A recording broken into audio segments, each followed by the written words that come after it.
This story is titled, Mom Abandoned Me for Her New Family, Then Demands I Fund College for Her Kids. Okay, here goes. To really get why I'm so pissed, I need to rewind a bit. My mom had me young, like just turned 20. My dad, well, he was basically a sperm donor. Mom told me he bailed the second he heard pregnant. They weren't even together long, so she let him go without asking for child support or anything. Just washed her hands of him. She said it was easier that way, and honestly, as a kid, I didn't really get it. I just knew I didn't have a dad around, and that was that. I was raised by mom and my grandparents. They were pretty solid, always there when we needed them, and they helped mom get her act together. She finished school, got a decent job, and things were okay for a while. I'd say we had a normal, single-parent family life.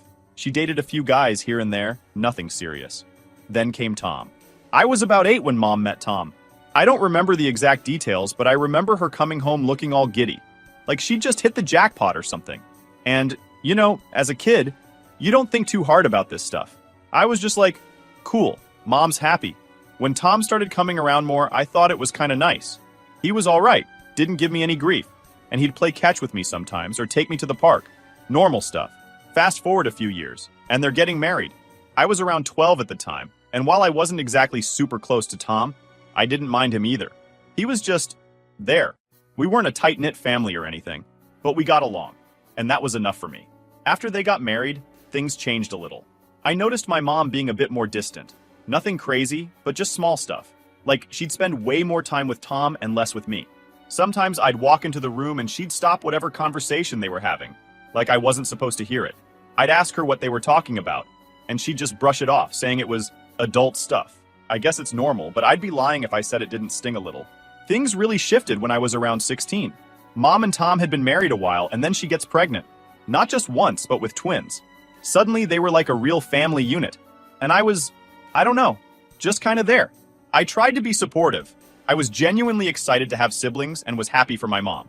She'd been through a lot raising me on her own, and I thought this would be a good thing. But looking back, I was pretty clueless about what was coming. Once she was pregnant, things started feeling off. It was like I was an outsider in my own house. I'd try to talk to her, ask her how she was feeling, or if she needed help with anything, and she'd just get annoyed. At first, I brushed it off as her just being stressed out. Pregnancy isn't easy, right? But it kept happening. Like every time I tried to do anything helpful, she'd snap at me. Stuff like, just give me some space, okay? Or, I can't handle this right now. So, I backed off. I figured maybe she just needed her own time or whatever. Then the twins were born. And man, that's when things went from weird to full-on messed up. I remember coming home from school one day, and the house was just different. There were baby things everywhere. Mom and Tom were running around all stressed, and I felt like I didn't fit in. They were totally focused on the twins. I mean, I get it. They're babies, they need a lot of attention. But it was like I'd turned invisible. For the next few months, it was all about the twins. Every conversation, every family thing, it was all about them. I kept trying to be part of it, to be a good older sibling, but they just kind of shut me out. Mom, especially. Like, if I so much as asked her to come to one of my soccer games, she'd look at me like I just asked her to fly to the moon. You know I'm busy with the babies, she'd say every time. Eventually, I stopped asking. I stopped expecting her to be there for me at all. Then, one day, she and Tom sat me down at the kitchen table. They looked all serious, like they were about to break some big news. I honestly thought they were going to tell me we were moving or something. But nah, this was way worse. Mom starts off saying, "We need to have a talk about the future." Then Tom jumps in, talking about how things are tight with the twins, and they're struggling to make ends meet. I just sat there nodding, thinking, okay, where's this going? And then she drops it. "We think it would be best if you stayed somewhere else." I was stunned. What? Like, move out? Not exactly, Tom said, but he was full of crap. That's exactly what they wanted. They just tried to soften it by saying they couldn't support everyone and needed to focus on the twins. Mom was all like, "You're almost an adult. You need to start learning to be independent." I was 16. I didn't even have my own car, let alone a plan for where I'd go. They knew I didn't have a job that paid more than peanuts, but they just didn't care. I tried to reason with them. I offered to get a part-time job to help out more around the house, whatever it would take to stay. But Mom shut that down real quick. She said the twins needed the resources more than I did, and that it was time I learned to take care of myself. She made it sound like they were doing me a favor by pushing me out. It was like they'd already made up their minds, and nothing I said would change it. So, I did the only thing I could think of. I left, packed a bag, went to my grandparents' house, and that was it. No goodbye, no we'll miss you, just gone. I didn't even know where to go, really. But my grandparents, bless them, didn't even question it. They just took me in. No strings attached. I stayed up that night just replaying the conversation over and over. It was like this whole thing was a bad dream, but I was wide awake. I mean, who does that? Who just decides their kid is too much and shoves them out? They didn't even give me a chance to prepare or make a plan. They just wanted me gone so they could play happy family without me. And honestly, that's when I knew I was done with them. They didn't want me. They wanted a fresh start without the baggage of a kid they hadn't planned for. So, yeah, that's how it all started. So after my mom and Tom kicked me out, I crashed at my grandparents' place. They didn't ask many questions, just let me settle in and made sure I was okay. I could tell they were hurt by what my mom did. They didn't say it directly, but every now and then, I'd catch my grandma looking at me with this sad look, like she just couldn't wrap her head around it. Life with my grandparents was stable, but I knew I couldn't lean on them forever. They were getting older, and I didn't want to be a burden. I was already trying to figure out how I could make things work for myself.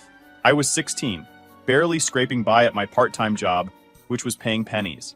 I was juggling school, work, and the feeling that I'd been totally cut off from my own family.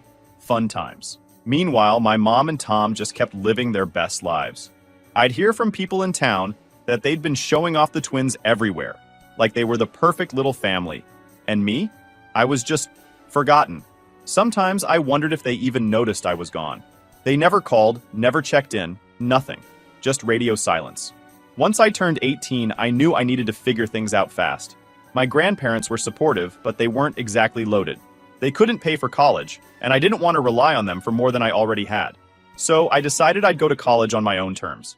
I applied for every scholarship, grant, and loan I could think of. My aunt stepped up, bless her heart, and co-signed one of my loans, basically giving me the one shot I needed to get in. The reality of college hit hard, though. I had to work a job, or two sometimes, to keep up with the bills. It was brutal. Full days of classes, then straight to work, then hours of studying at night. Sometimes I'd run on maybe 4 hours of sleep if I was lucky. My friends were out there enjoying the college experience, while I was just trying to survive it. But honestly, I didn't mind. I was used to hustling. I was used to doing things on my own. And still, not a word from my mom. Not for my birthday, not for Christmas. Nothing. I graduated, and the only people who showed up were my grandparents and my aunt. I scanned the crowd, maybe hoping to see my mom there, even if she'd just come to stand in the back. But nope, she wasn't there. And that was the moment I finally accepted she didn't care. She didn't care about me, and she probably never would. But I was done feeling sorry for myself. I had a degree, I had loans to pay off, and I was determined to make something of myself. I managed to land a decent entry-level job right after graduation, and I took it as a fresh start. I got my own tiny apartment, barely enough room to breathe, but it was mine, and I was proud of it. Those first few years out of college were rough. My pay was just enough to scrape by. I was living paycheck to paycheck, hitting ramen noodle levels of broke, but I was doing it. My mom, in her infinite wisdom, apparently heard through the grapevine that I was making it, but still, no contact. Which honestly was fine by me. I didn't need her validation. I was working hard, and I was proud of myself even if no one else was.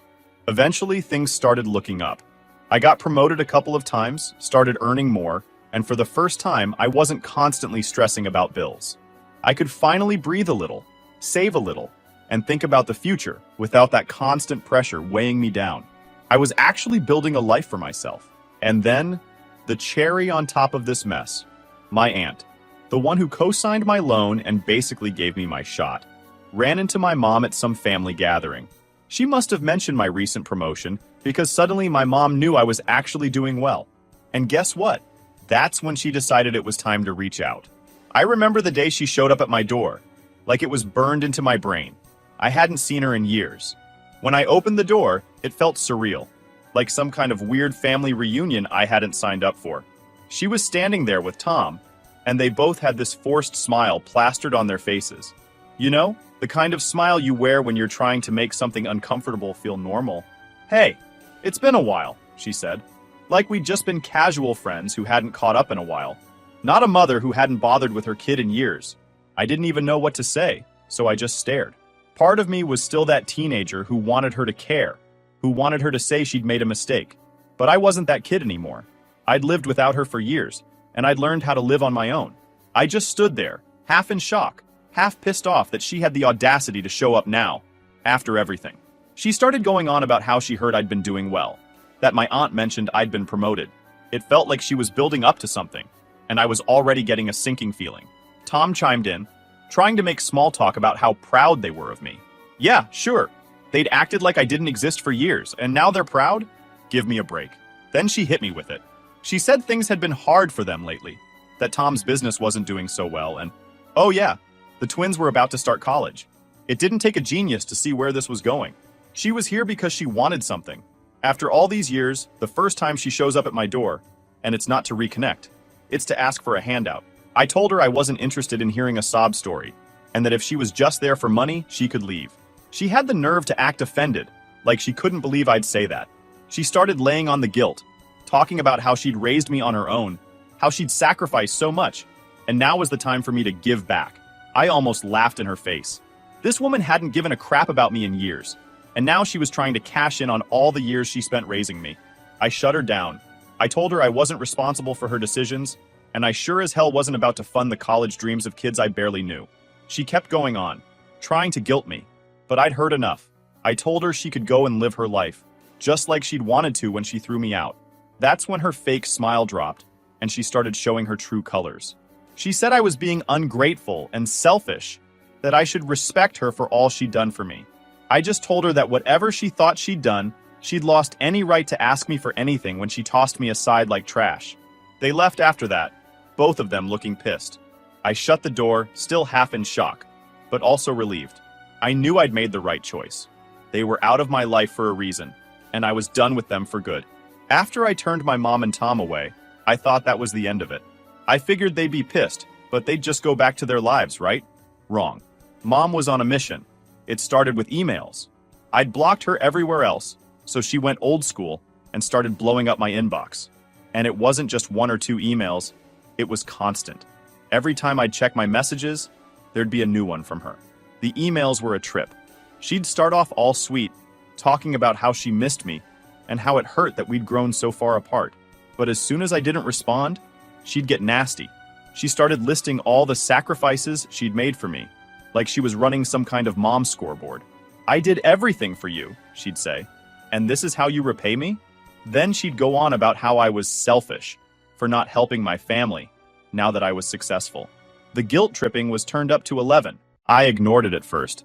I mean, I'd learned to tune her out years ago, so I just thought she'd eventually get tired and stop. But nope. When she realized the emails weren't working, she went next level and showed up at my job. I didn't know any of this until after the fact, but apparently she showed up in the lobby, asking for me by name, saying she was my mom and that it was an emergency. Luckily, I was out that day because of a migraine. The receptionist, bless her heart, tried telling Mom that I wasn't in, but she wouldn't listen. She started making a scene, saying it was family business, and she needed to see me right away. Security finally had to ask her to leave, and when she still wouldn't go, they called the cops. She finally took off after that. The next day, my boss calls me into his office and tells me what happened. I was mortified. Here I am, trying to make a name for myself at this company, and my mom is out there treating it like her own personal soapbox. I apologized to my boss and told him I'd take care of it. I knew I had to set things straight with her, so I reached out to her. My first mistake. I called her up, and the second she picked up, she was already on me, saying how rude my work was to her, and how I'd better teach them to respect their elders. I told her she had no right to show up at my job and make a scene, and that she needed to back off once and for all. But she didn't care. She launched into this whole rant about how I was selfish and ungrateful, how I'd been ignoring her sacrifices and treating her like she was nothing after all she'd done for me. I told her to cut the act and stop pretending she was some martyr. She wanted to treat me like an adult? Fine. But adults don't just barge in and start making demands the second they think you're doing okay for yourself. Then she dropped the real bomb. You owe me. She actually said it, like it was some kind of legally binding debt. She told me that since she'd raised me alone, I was supposed to help her and my siblings now that I was successful. She said that I was morally responsible for paying back everything she'd done for me, I couldn't believe what I was hearing. Look, I said, trying to keep my cool.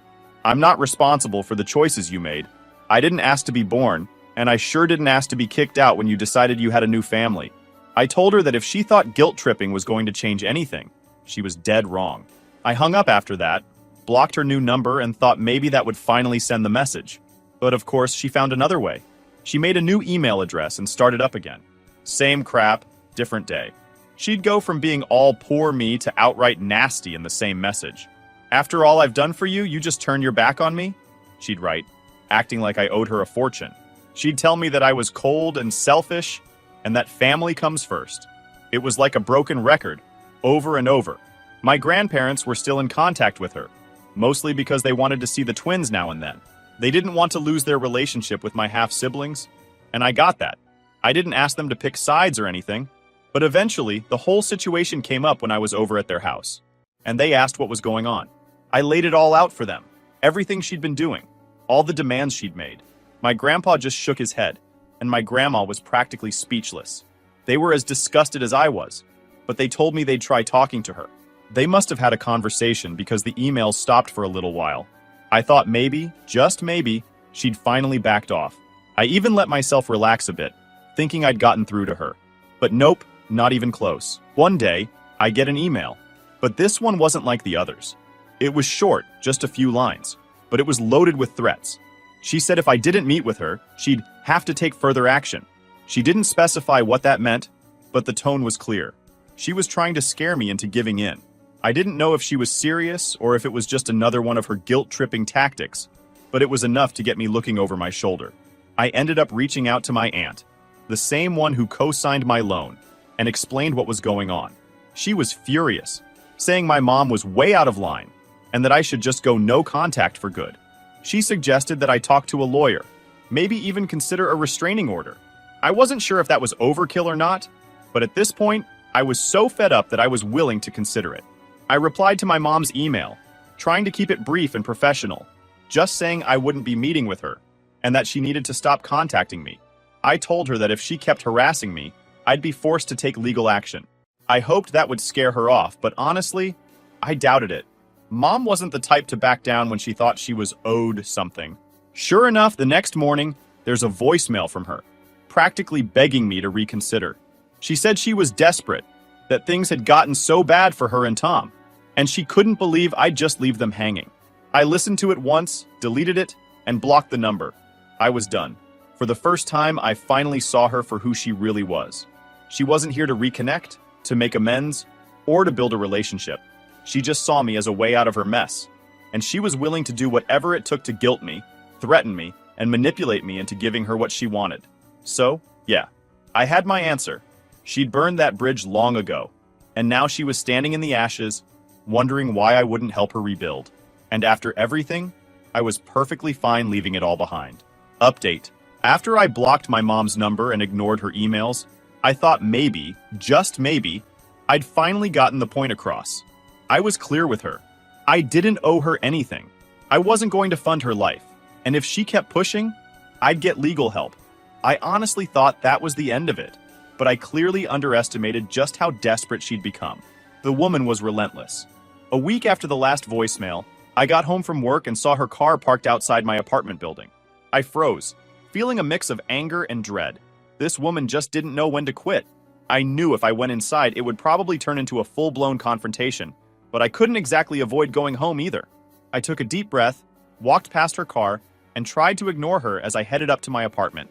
I hoped she'd get the hint and leave, but as soon as I got to my door, I heard footsteps behind me. She'd followed me up.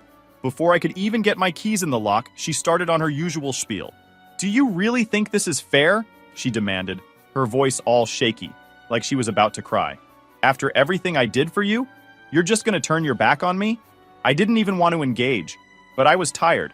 Tired of the emails, tired of the voicemails, tired of the guilt tripping and the surprise pop-ups. I turned around and faced her, trying to keep my cool. "Look, we've already been over this," I said, keeping my voice steady. "You decided I wasn't part of your family years ago. I don't owe you anything. So stop showing up at my job, stop emailing me, and stop coming to my apartment." She looked at me like I'd just slapped her. "You're acting like I kicked you out for no reason. You were old enough to take care of yourself. You didn't need me anymore, she argued, her voice rising. But now you have a responsibility to your siblings. They're family. I couldn't believe the nerve. You're right. I didn't need you. I figured it out on my own. But guess what? That means I don't owe you or anyone else a thing. That's when she lost it. She started yelling about how ungrateful I was, how she sacrificed everything to raise me alone, and that I was turning my back on her when she needed me most. It felt like we were stuck in this endless loop, where she'd rant about all the things she'd done for me, like I was supposed to be eternally grateful. But the way I saw it, a parent doesn't get to hold raising their kid over their head forever, especially not when they kicked that kid out when it was convenient. I tried to walk inside, but she stepped forward and blocked me. I told her again that she needed to leave, but she just kept going, switching from angry to pathetic in the blink of an eye. Please, she begged, her voice breaking. I have nowhere else to turn. The twins need a chance. I just need a little help, that's all. After everything I've done, you can't just leave us like this. At that point, I'd had enough. I took out my phone and told her that if she didn't leave, I'd call the police. She looked stunned, like she hadn't expected me to take it that far. But I was serious. I wasn't going to keep putting up with this. She must have seen that I meant it because she finally stepped back, looking defeated. She muttered something about me being heartless and cold, but I didn't care. I'd heard it all before. She turned and stormed off down the hall. But before she disappeared, she threw one last thing over her shoulder. You'll regret this someday. Family is all you have. When everyone else turns their back, you'll remember who took care of you. I just stood there, watching her walk away, feeling this mix of relief and sadness. I knew she wouldn't change, but it was like a final nail in the coffin. This was the woman who raised me, and all she saw me as now was a meal ticket, a quick fix to her problems. There was no point in hoping for a happy ending with her. She'd made her choice a long time ago, and so had I. I went inside, locked the door, and let out a breath I didn't know I was holding. It felt like I'd finally taken the last step in closing that chapter of my life. She'd shown me over and over who she really was, and I was done pretending she'd ever be anything else. The next day, I reached out to a lawyer to talk about a restraining order. I didn't know if I had enough to actually get one, but I figured it was worth looking into. I wasn't going to live my life constantly looking over my shoulder, waiting for her to show up. The lawyer advised me to document everything: emails, voicemails, the incident at my job, and now her coming to my apartment. He said it might be enough to build a case, but he'd keep me posted. For the first time in years, I felt like I was finally taking control. I wasn't just reacting to her anymore. I was putting up a wall and making it clear that I wasn't here to be manipulated or guilt-tripped. I spent years feeling like I was just a burden to her, someone she tolerated until she found something better. But now I knew better. I didn't need her approval or her love, if that's what you could even call it. Over the next few weeks, I focused on myself. I threw myself into work, spent time with friends, and even started thinking about moving to a new apartment. It felt like the perfect time to start fresh, away from all the drama she kept dragging me into. I was ready to build a life on my own terms, without her hovering in the background, waiting for her next chance to swoop in. Final update. So, here we are. After everything I've been through with my mom, I thought I'd seen it all. The guilt trips, the stalking at my job, showing up at my apartment unannounced. But just when I thought she'd finally backed off, she managed to outdo herself in the worst possible way. A few days after my last post, I got home from work and found her waiting outside my door again. This time, she looked completely unhinged, like she hadn't slept in days, eyes all bloodshot, practically vibrating with anger. I knew right then that this wasn't going to be one of her usual let's talk situations. Before I could even say a word, she started screaming at me. I couldn't catch everything, but it was the usual crap. Selfish, ungrateful, you'll regret this. But then she got physical. She grabbed my arm, yanked me, and started screaming that I was ruining her life, that I owed her for everything she'd done for me. I pulled away, told her to get out of my face, and then I reached for my phone to call the cops. That's when she really lost it. She actually lunged at me, knocking the phone out of my hand and shoved me against the wall. I couldn't believe it. I never thought she'd go this far. But there she was, completely losing her mind, trying to physically intimidate me. Luckily, one of my neighbors heard the commotion and came out to see what was happening. When they saw what was going on, they called the police right away. The cops showed up within minutes, thank God, and they separated us. My mom was still screaming, going on about how I was abandoning my family and how I'd pay for this. The cops took her outside, and I finally got a chance to explain the whole mess to them. I told them everything, how she'd been harassing me, showing up at my job, ambushing me at my apartment, and now this. After a bit of back and forth, they ended up arresting her for assault. I was shaking, barely processing what had just happened, but I knew it was the right call. This had gone way past family drama. This was straight up harassment and now assault. They took her away, and that's when I knew I was absolutely 100% done. The next morning, I called my lawyer, explained everything, and got started on the restraining order. I handed over every piece of evidence I had. The emails, the voicemails, a police report from her showing up at my work, and now this latest incident. The lawyer said I had more than enough for a solid case, and that we'd get everything in place as soon as possible. It felt surreal, but at the same time, it felt like closure. Like I'd finally hit a point where I could walk away without looking back. In the days after, I heard from a couple of family members who'd found out what happened. Apparently, my mom had been telling people that I was the one who'd abandoned her, that she'd sacrificed everything to raise me, and I'd turned into some heartless monster. But you know what? I didn't even care anymore. I didn't care about her guilt trips, her lies, her desperation to make me look like the villain. I was done letting her control any part of my life. Since then, she's been trying to contact my grandparents, hoping they'll convince me to reconcile. They told me she's been crying to anyone who'll listen, saying I destroyed her life. But my grandparents know the truth. They've supported me through all of this. And they told her straight up that she was out of line, that her behavior was insane, and that I had every right to cut her off. Even my aunt, who tried to keep the peace, finally told her to get some help and stop treating me like her personal ATM. I've started making plans to move. I'm not going to let her find out where I'm living next. And I'm setting up as many boundaries as possible to keep her out of my life for good. It sucks that it had to come to this, but at the same time, it's a relief. I don't feel guilty or conflicted anymore. I've done everything I could to set boundaries, to tell her no, to be firm, and she chose to blow past all of it. She chose to treat me like a wallet on legs, not a son, and I've finally had enough. So yeah, I'm done. No more emails, no more voicemails, no more surprise visits. The restraining order's in place, I'm moving, and I'm putting as much distance as I can between me and her. Family or not, I'm not putting up with this level of toxicity. She made her choices, and I'm making mine. If you're reading this and dealing with something similar, I guess my advice is this. Don't feel guilty for cutting off people who treat you like crap, even if they're family. You don't owe anyone your peace of mind, your financial stability, or your mental health just because you're related. Some people are toxic, no matter the connection, and the best thing you can do is walk away and take care of yourself. Thanks to everyone who's been following this mess and supporting me through it. It's been a long road, but I'm finally free, and I couldn't be more relieved.